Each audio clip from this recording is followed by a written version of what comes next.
कि कलाकारों का एक बहुत ही अहम भूमिका रहा है झारखंड के निर्माण में, और एक लगातार आज के दिन भी आप लोग जिस तरह से झारखंड की भावनाओं को जीवित रखने का काम किया है आप लोगों ने, ये सराहनीय है। मुझे लगता है कलाकारों की संघर्ष कोई नई बात नहीं है। आज आप लोगों को ये मंच मिला, आप लोग यहाँ पहुंच पाए, मगर आप लोगों के जैसे कई सारे ऐसे कलाकार हैं जो आज भी संघर्ष कर रहे हैं अपने समस्याओं को उस पटल तक पहुंचाने के लिए।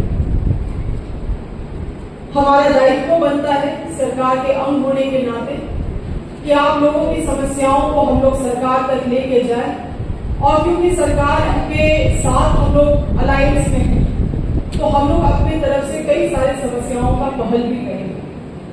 आज जो मुख्यतः इस पैनल में बैठ के आप लोगों ने बातों को छेड़ा, मुझे लगता है अगर सरकार केवल इन बातों पे ही पहल कर दे तो आधा से ज्यादा कलाकारों का एक तरीके से उनको न्याय मिल सकता है।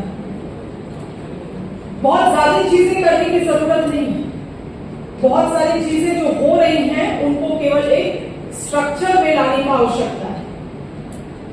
आप लोगों ने कहा स्पॉन्सरशिप के बारे में, हाल ही फिलहाल में मैंने देखा कहीं पे घोषणा किया गया, ये ऑफिशियल घोषणा है, फॉर्मल घोषणा है या इनफॉर्मल घोषणा है मैं नहीं कह पाऊंगी, तो रील बनाने वाले लोगों को 10 लाख रुपया सरकार अपने तरफ से देगी।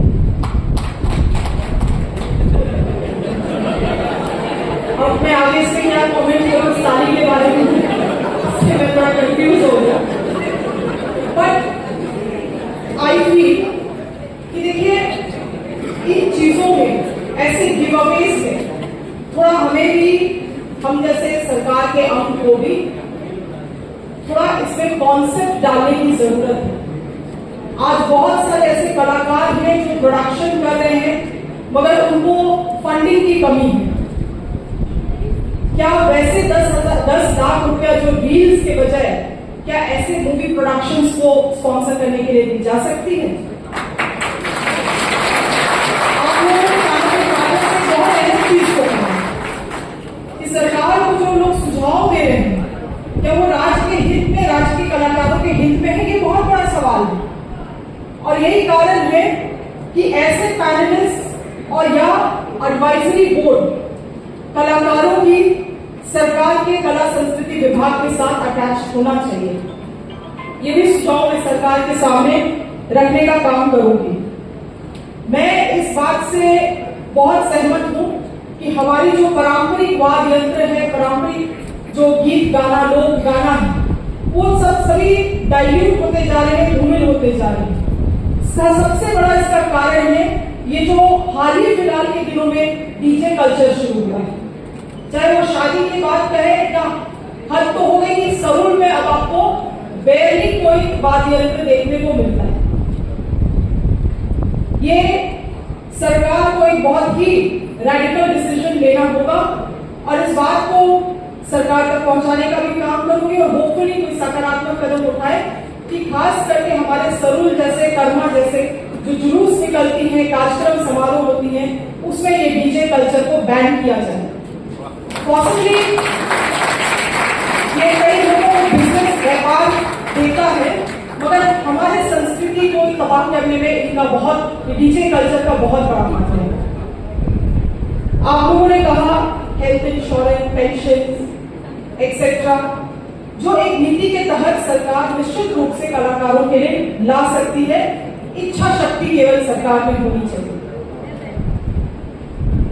एक और आप लोगों ने सुझाव दिया था कि अपने कला को दर्शाने के लिए सरकार कुछ इंफ्रास्ट्रक्चर का निर्माण करे, चाहे वो एम्फी थिएटर्स हो जहां पे लोकल कल्चर्स को, लोकल मूवीज को फीचर किया जा सके, लोकल कल्चर को, लोकल डांस फॉर्म्स को कुछ इस तरह से फीचर करने के लिए एक प्लेटफॉर्म दिया जा सके। ये भी आइडिया बहुत ही अच्छा आइडिया, खास करके प्रबल महतो जी ने जो बात को कहा था कि सरकार एक दिन घोषित करे शनिवार सिनेमा, ये बहुत ही अच्छा चीज है, ताकि क्योंकि मैं देखती हूँ अक्सर जो गांव के क्षेत्र के लोग हैं उनके पास सिनेमास और थिएटर्स का एक्सेस नहीं होता है। इस तरह की कला के द्वारा संस्कृति को हम लोग प्रदर्शन कर सकते हैं इन थीमेटिक ऐसे कॉन्सेप्ट्स के माध्यम से।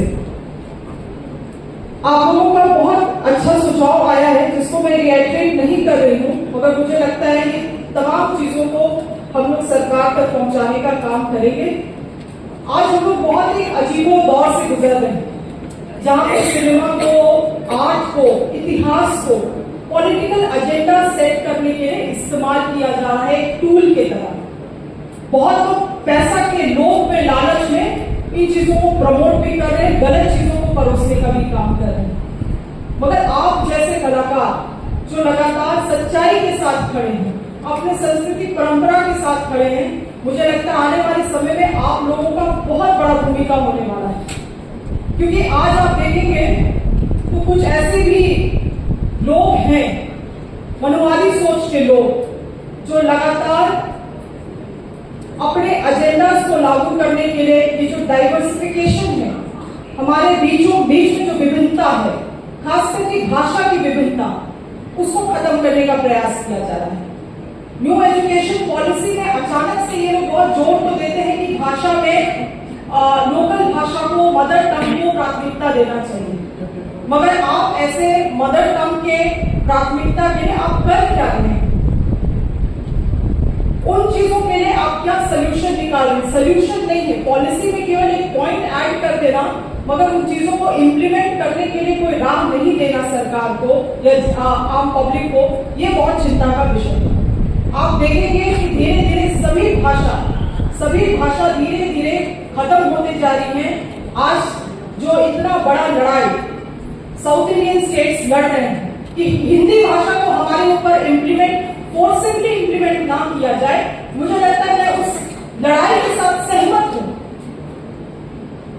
इसीलिए हूं क्योंकि आप एक चीज को यूनिफॉर्म सिविल कोड का बात कहे, यूनिफॉर्म एक भाषा का बात कहे, बहुत सारी चीजों में यूनिफॉर्मिटी लाते हुए आप जो इस देश का जो ताकत है, डाइवर्सिटी, उसी को आप खत्म कर रहे हैं। इसलिए मैंने इस बात को कहा कि मीडिया को, फिल्म को, आर्ट को, इतिहास को एक टूल के तरह इस्तेमाल किया जा रहा है।